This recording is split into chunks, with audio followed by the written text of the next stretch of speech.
Now, let's talk to someone who knows about prisons probably more than anyone else. It's David Shipley. He's a former prisoner. David, welcome to the show. Thank you. I mean, what do you make of this? Being on the inside and all that, was there this level of incompetence? Was it on show? Yeah, I mean, I think what I wasn't prepared for before I went to prison was quite how chaotic and disorganised the system is. I sort of assumed it would be a system of order and rules and structure, and it's completely chaotic. Even when I was in at Wandsworth, they would lose prisoners regularly in parts of the prison. Really? For extended prison. Yeah, they'd lose count of people. They would release people by mistake. They would release the wrong guy named Mohammed Khan, for example. You know, they'd release the wrong prisoners. They'd release people early. They'd release people late. This has been a problem in the prisons for quite a long time, but it's got much worse. If you look at the stats, so a few years ago, maybe one person a week was being released early in error. And now it's... That's still a lot, but my mind thinks about one person who shouldn't be out there on the streets, just roaming around. And now it's got much more. So last year it was 262, which is more than one for every working day of the year. Yeah, which is absolutely shocking. I mean, what can we do about this? It doesn't look like even these 5 that were released have been tracked down in the same way that the highly controversial Hadouch Kabutu has been. So would you just say these people are now just roaming freely? And I agree with you about the name mix-up. Now, Mohammed is obviously the most popular name in the world currently, so clearly that would actually really be a clerical error that needs to be overseen. Are these people still roaming the streets free? Like, it really scares me. Yeah, well, the MOJ don't publish data on what kinds of offences people are released early for, whether it's violent offences, sexual offences, and they don't publish data on how many of them are still at large. So I've put some freedom of information requests in to try and get that, because we just don't know. And obviously, Hadush Kebatu is, because he was so high profile, we all knew about it. The other 261 that got released last year, we don't have any clue on, right? So this is, I think, genuinely a concern. David, while you were in prison, did you wish to be accidentally released? Were there sort of these fantasies about, getting a tap on the shoulder one day and just sort of slipping out? Yeah, I think particularly at the beginning, people do, you imagine these sorts of things. Although I think there were a few occasions when I was in Wandsworth where people got released by mistake and they just got their discharge grant in cash and went to the nearest pub because they sort of knew they'd get taken back. I mean, they went right, so it does happen where they get rounded back in. Yeah, so generally speaking, yes. If you get released, they'll realise their mistake relatively quickly and go to look for you. But if you walk off and get on a train, as Hadush Kebatu did, then clearly, as we've seen, and if you're quite unlucky, you could be at large for some time. So I think you will probably eventually get caught. It's a relatively small country, but we just don't know who's getting out early and for what reasons, which is the concern. Myron, I want to bring you in on this. I mean, do you think that 260 number, if I'm not mistaken, that actually has doubled under Labour, and I know that David Lammy's neck has been on the chopping block for this Hadush Kebatu basically absolute mess up. What would you say to this? Do you think we need total reform from the top down? I mean, the immediate thing you can do is just deport foreign criminals. I mean, they make up about 12% of the prison population, about 10,000 odd prisoners. You could just that would immediately free up space. Look, I think from what I've just heard just now, it just sounds like the NHS, the A&E department. Huge amounts of chaos. I think they're running at 135% capacity. So that already tells you that as soon as they're desperate to release prisoners so they can get another prisoner in to make the space, like in the NHS, you're trying to get the bed space. It's the same kind of principle that's operating.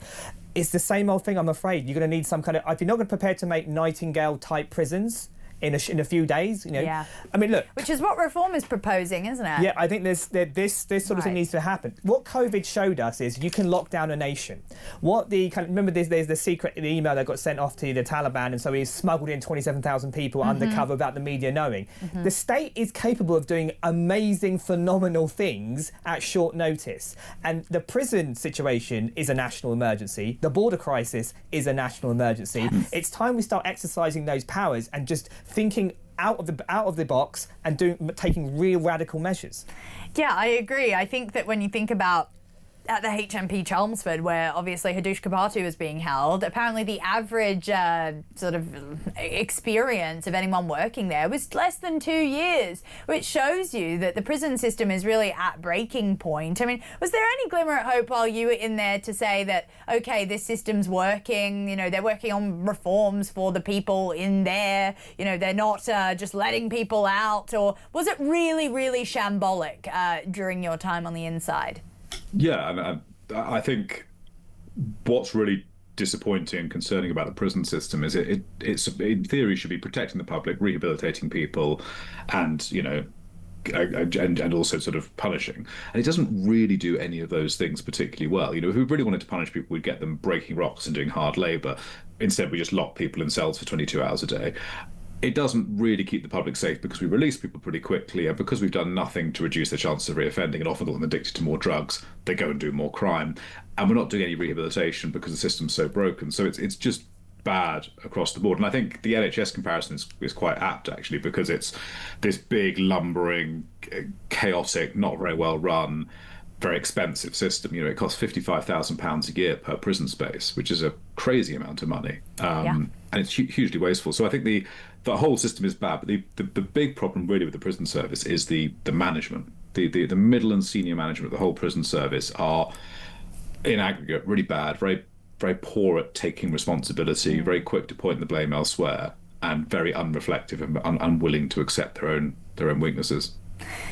We went off air for just about a minute there. I just wanted to get that comment that you said a little earlier that was absolutely shocking about people being accidentally released even while you were inside.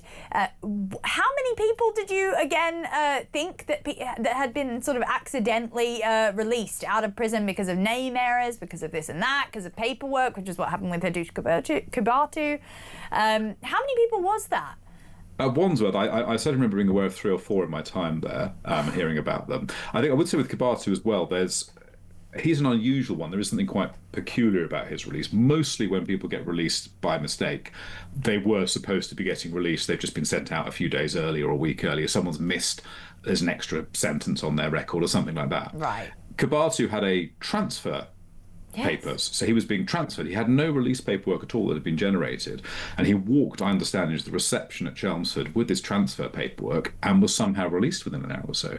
And that is very, very unusual. So that's not just releasing someone a bit early who was due to be released anyway. This is someone who was never supposed to be released, being told to walk out the door. And that is a really concerning detail here, I think. I mean, he was the most high-profile illegal sex criminal convicted pedophile that we had in the country, and his face was plastered all over every major newspaper, major TV station in the country. So the fact that he was freed is a great test study to show just how incompetent the system has become. I mean, he genuinely slipped through 11 different levels of checks to then be freed. And you're right, he was meant to be deported back to Ethiopia. In fact, he told the courts that was his final wish, was that he wanted to be deported back home because he didn't want to serve time in this country. And they were happy to do that. In fact, actually, he got a yearly salary of someone in Ethiopia when he did leave, because he put his foot down and said that actually he wanted to raise a claim when he got on the plane. He said he wanted to refute any of the claims, and he wanted to claim asylum again and go through all the paperwork. And they effectively had to bribe him off and say, hey, no, this is what's going on. You're getting on the plane and you'll take this £500 of taxpayers' cash and you'll get out of here. But it sets a very dangerous precedent, don't you think? Yeah, I mean, it's, you know, in theory it's cheap, but actually, if we think about what's happened to Hadush Kebatu, he arrived here in July. He spent a week walking around Epping, sexually assaulting a schoolgirl and some young women. You know, he was then arrested. He spent a few months in prison. He then got released again and went wandering around London for a couple of days. And now we've paid him £500 and given him a free flight home. It's hard. He doesn't seem to have really faced any meaningful consequences for his crimes, which are horrendous. You know, just for a 14-year-old girl to be sexually assaulted on the high street. Her life is ruined, David. Disgusting.